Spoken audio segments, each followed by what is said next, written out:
Se Jesus é uma pessoa, como pode ele ter duas naturezas, ou seja, uma natureza divina e uma natureza humana? Será que é possível isso? Uma pessoa com duas naturezas, ele ser Deus e ao mesmo tempo ser homem, plenamente Deus e plenamente homem? Ora, não existe ninguém no planeta, nem no céu, nem na terra, além de Cristo, que possua duas naturezas.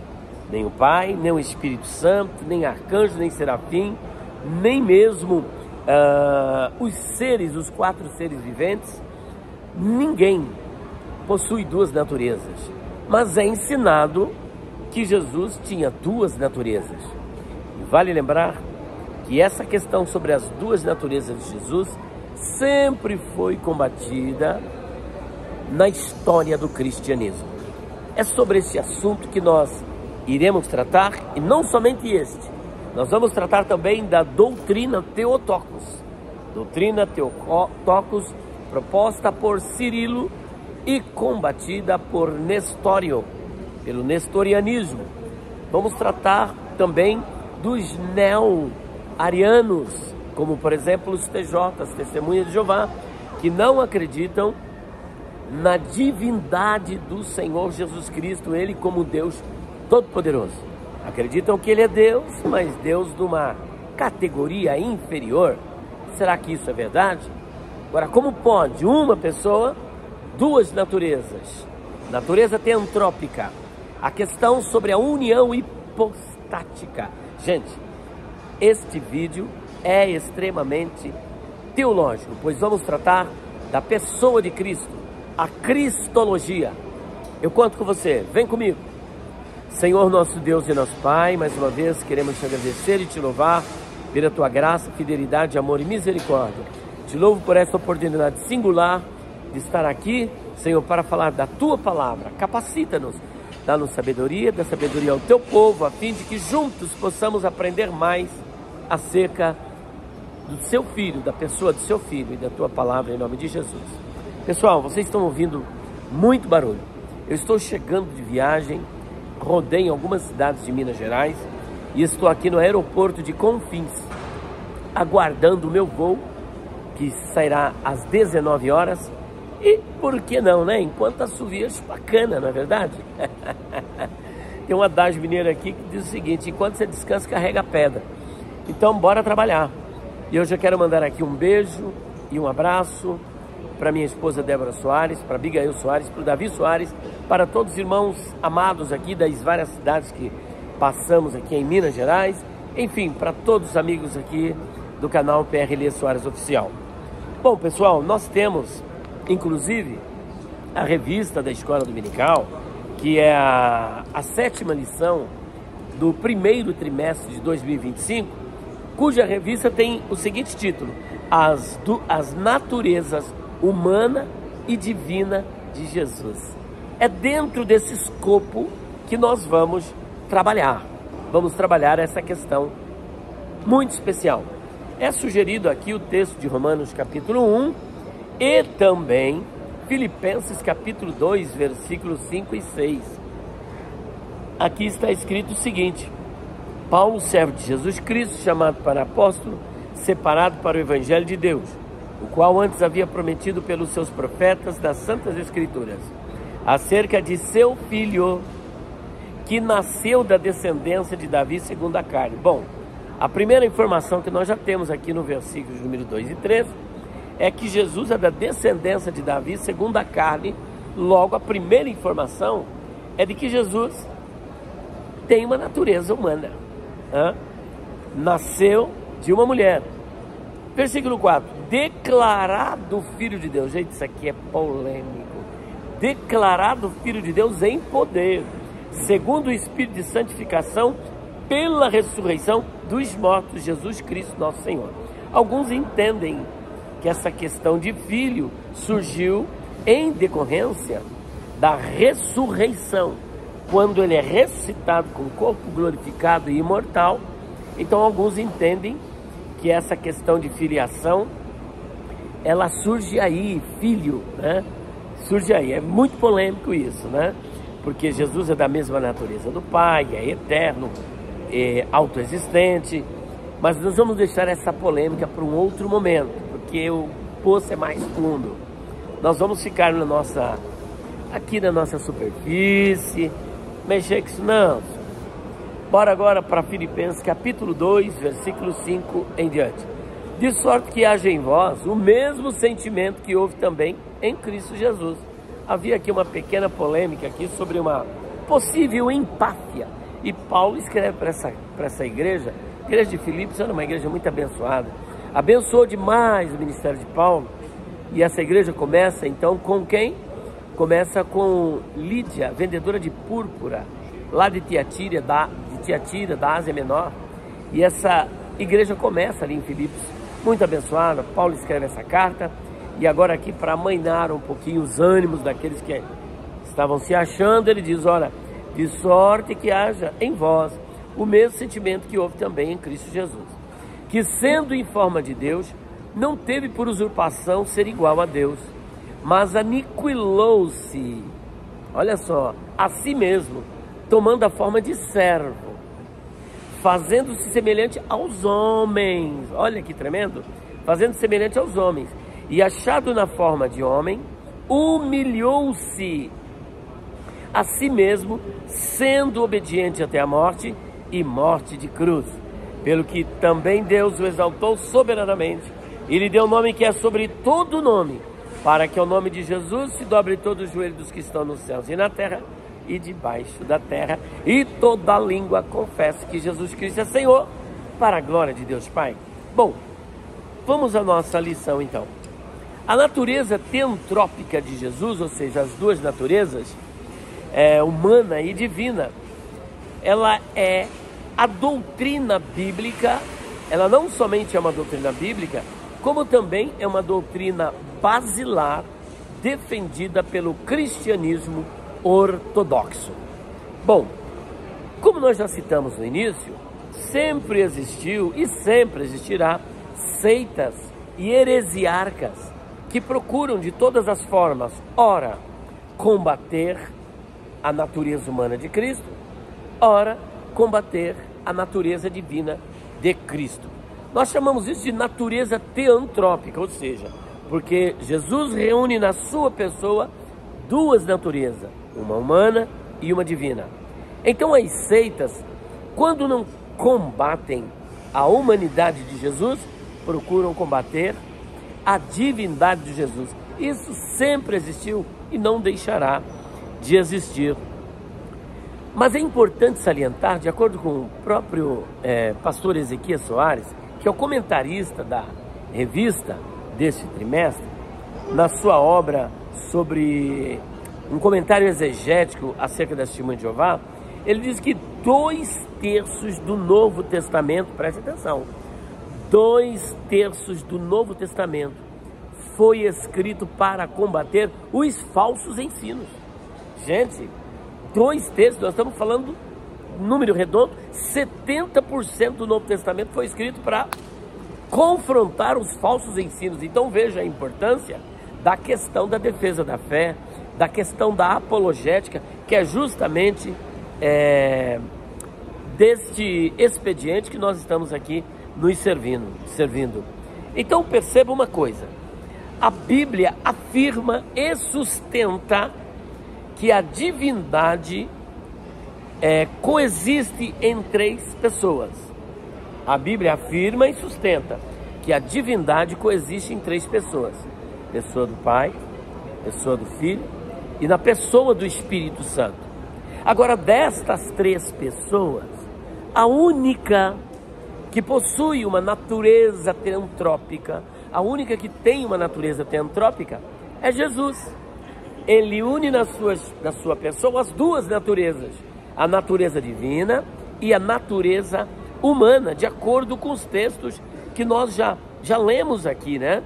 Então ele é apresentado como verdadeiro Deus e verdadeiro homem. Nós acabamos de ler aqui que ele é homem e é Deus. Em Filipenses 2, 5 a 11, você tem ainda o Evangelho segundo escreveu João, capítulo 1, vocês conhecem isso de cor e salteado? João capítulo 1, versículos 1 até o 3, que é muito combatido também pelos sectários, esse texto, né? Que aqui é o checkmate. No princípio era o verbo, e o verbo estava com Deus, e o verbo era Deus. Ele estava no princípio com Deus, todas as coisas foram feitas por ele, e sem ele nada do que foi feito se fez. E olha o 14. E o verbo se fez carne e habitou entre nós, e vimos a sua glória, como a glória do unigênito do Pai, cheio de graça e de verdade. Pronto, está aí as duas naturezas, humana e divina. E fora isso, Romanos, que nós acabamos de ler. Então veja que como Deus, ele tem uma mesma natureza da divindade, ele tem a mesma natureza da divindade. Ele é divino, ele participa em essência da mesma divindade.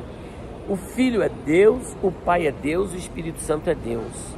Então Jesus é divino e por isso ele é chamado de Filho de Deus, porque tem a mesma natureza, a mesma natureza. Como meu filho pode ser diferente de mim, mas ele não pode ser diferente em natureza, por isso ele é igual a mim, no sentido de que tem os mesmos atributos, a mesma natureza, ok? Da mesma sorte, Jesus, ele participa, é compartilhado a divindade com as três pessoas, Pai, Filho e Espírito Santo. Além disso, dele ter o mesmo caráter e a mesma natureza, tudo isso faz com que ele seja essa pessoa que nós estamos confessando aqui, uma pessoa divina. E da mesma sorte, como ele é homem, uma pessoa humana. Logo, ele é Deus, homem, plenamente Deus, plenamente homem. Então vamos analisar alguns textos que provam a sua divindade. Por exemplo, Colossenses capítulo 2, versículo 9, aliás. Estou errando de novo. Porque nele habita corporalmente toda a plenitude da divindade. Toda, não sobra nada, é toda. Assim como o Pai é divino, o Filho é divino e o Espírito Santo é divino. Nele habita toda a plenitude da divindade. Então ele não é meio Deus, ele não é um Deus menor, ele é Deus completo, pleno, plerol, plenamente divino. Não sobrou nada, não sobrou espaço.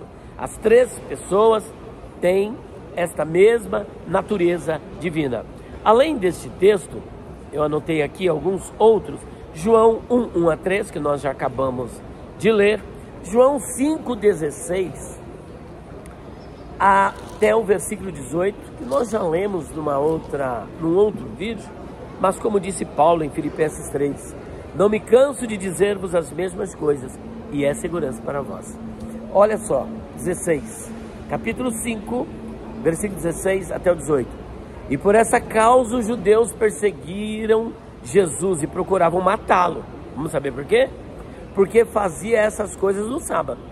E Jesus lhes respondeu: meu Pai trabalha até agora e eu trabalho também. Por isso, pois, os judeus ainda mais procuravam matá-lo, porque não só quebrantavam o sábado, mas também dizia que Deus era seu próprio Pai, fazendo-se igual a Deus. Ainda mais, 8,58, olha aqui o que Jesus disse, muito interessante. Disse-lhe Jesus, os judeus disseram assim, disseram-lhe, pois, os judeus, ainda não tem 50 anos e viste Abraão? Disse-lhe Jesus, em verdade vos digo que antes que Abraão existisse, eu sou. E agora olha a reação dos judeus. Então pegaram em pedras para lhe atirarem, mas Jesus ocultou-se e saiu do templo. Por que quiseram apedrejá-lo?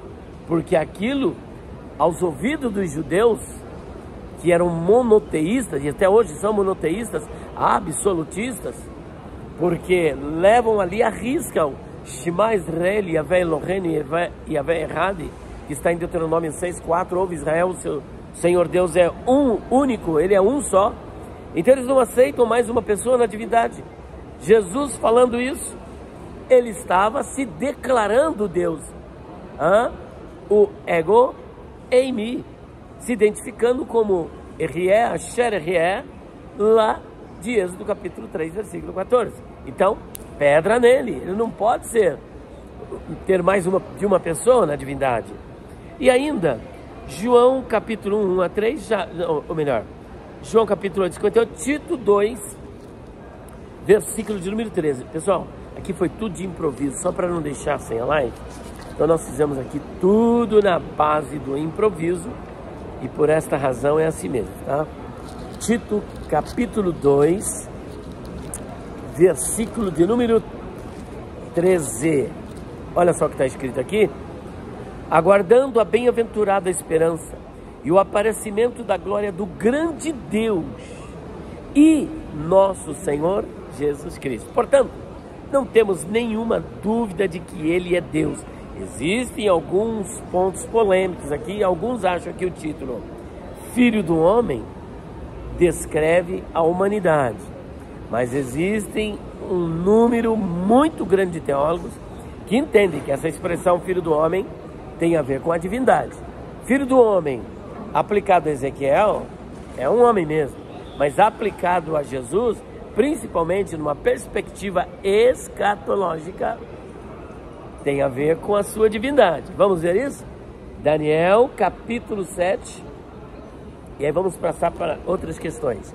Daniel capítulo 7, versículo de número 13 e 14. Olha só o que está escrito aqui, ó. Eu estava olhando nas minhas visões na noite, e eis que vinha nas nuvens do céu como o Filho do Homem, e dirigiu-se ao ancião de dias e o fizeram chegar até ele, e foi-lhe dado o domínio e a honra e o reino, para que todos os povos, nações e línguas o servissem. O seu domínio é um domínio eterno, que não passará, e o seu reino, o único que não será destruído. Ainda outras passagens, nós encontramos em Mateus capítulo 26, versículos 63 até o 67. Preste atenção, porque essa expressão Filho do Homem vai se repetir aqui. E Jesus, porém, guardava silêncio, e insistindo o sumo sacerdote, disse-lhe: conjuro-te pelo Deus vivo, que nos diga se tu és o Cristo, o Filho de Deus. Disse-lhes Jesus: tu o disseste.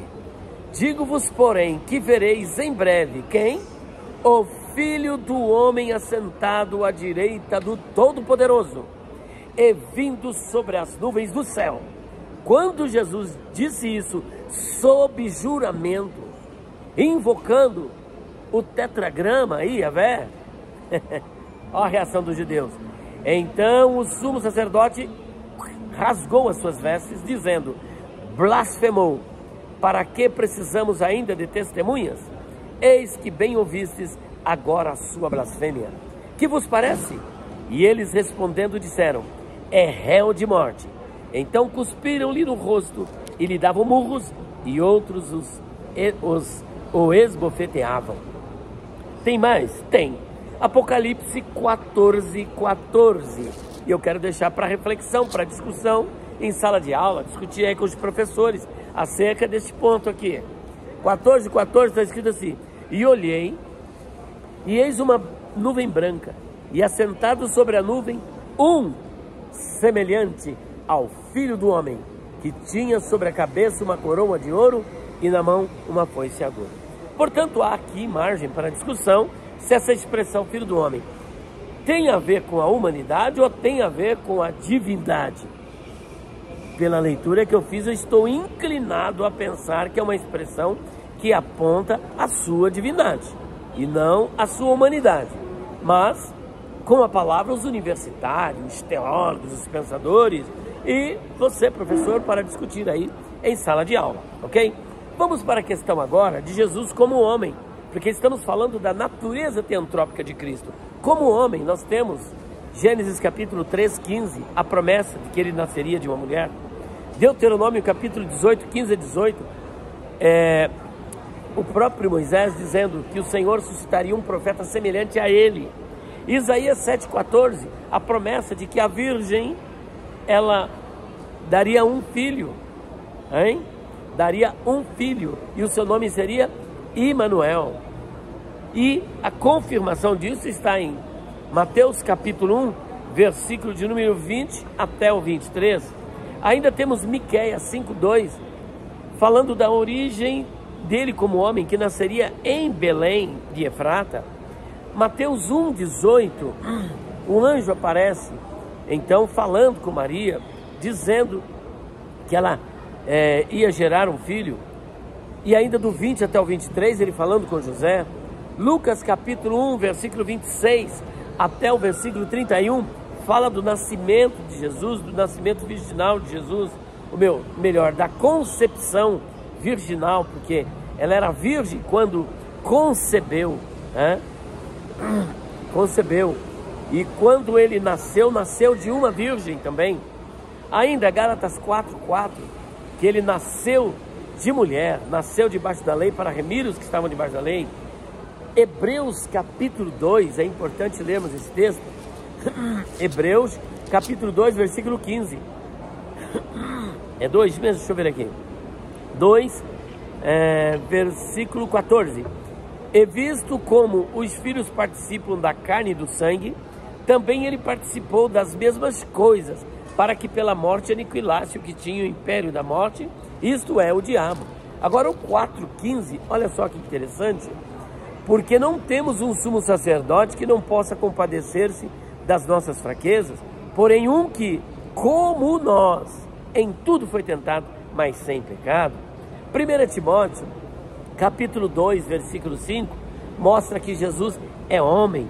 1 de João, capítulo 4, 1 a 3, João diz que todo aquele que nega que Jesus veio em carne, esse é o espírito do anticristo. Olha só, primeira epístola de João, capítulo 4, 1 até o 3. Amados, não creiais em todo espírito, mas provai se os espíritos são de Deus, porque já muitos falsos profetas se têm levantado no mundo. Nisso conhecereis o Espírito de Deus. Todo espírito que confessa que Jesus Cristo veio em carne é de Deus. E todo espírito que não confessa que Jesus Cristo veio em carne não é de Deus, mas este é o espírito do anticristo, do qual já ouvistes que há de vir, e eis que está no mundo.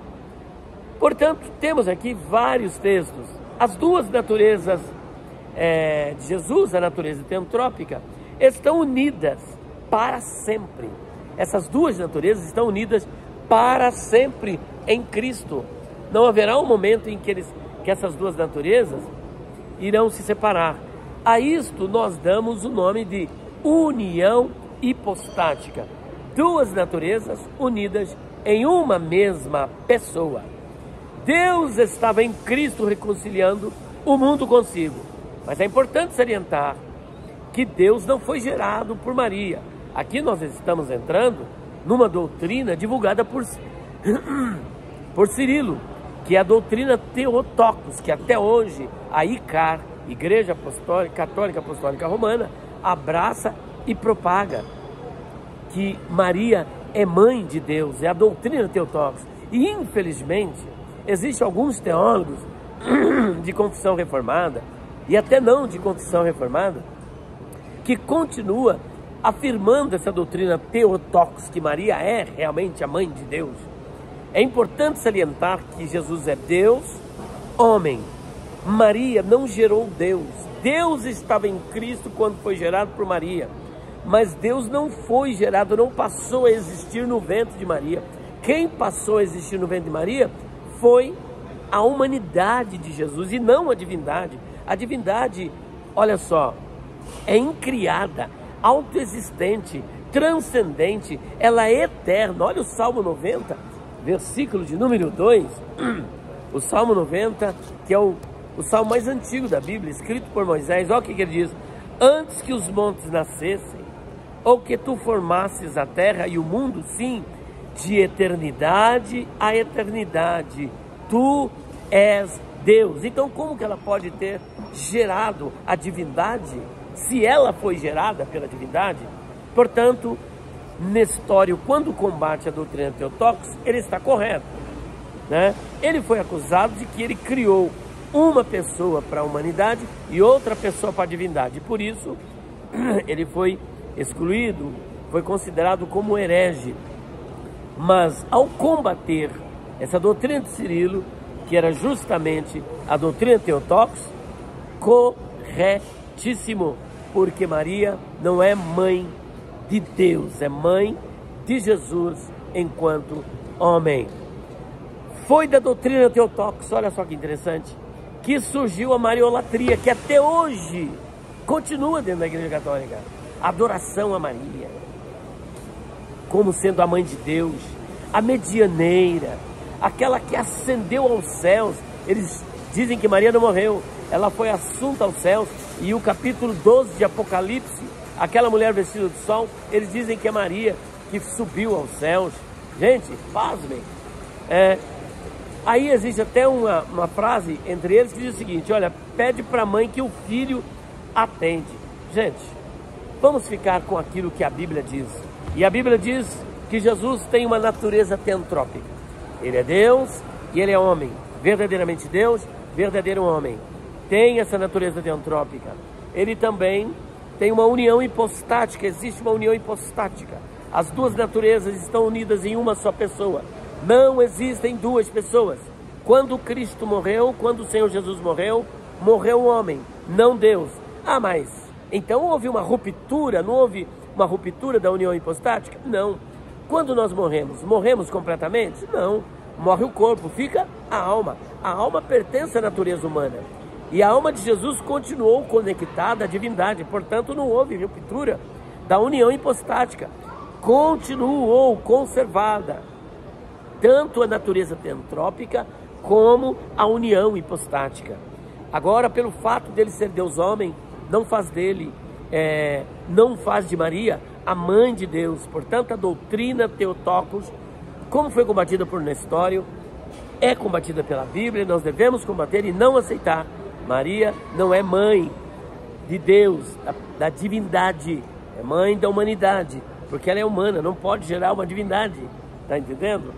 Portanto, meus queridos, era isso que eu queria deixar aqui para vocês, rapidamente. Como eu disse, estou aqui no aeroporto, olha, vou mostrar para vocês, olha. Estou aqui no aeroporto de Confins, está cheio de gente aqui, olha aí, tá vendo? Eu estou só aguardando o meu voo. Deus abençoe a todos vocês, estejam orando por nós, em nome do Senhor Jesus. Senhor nosso Deus e Pai, queremos te louvar, glorificar e bendizer por mais um dia de bênção e vitória. Abençoa o teu povo, abençoa esta aula, e que eles terão no próximo domingo, e que o Senhor possa, pelo teu Espírito, nos dar sabedoria e entendimento espiritual para ministrarmos, Senhor, com entendimento a tua palavra, em nome de Jesus. Amém. Beijo no coração de todos.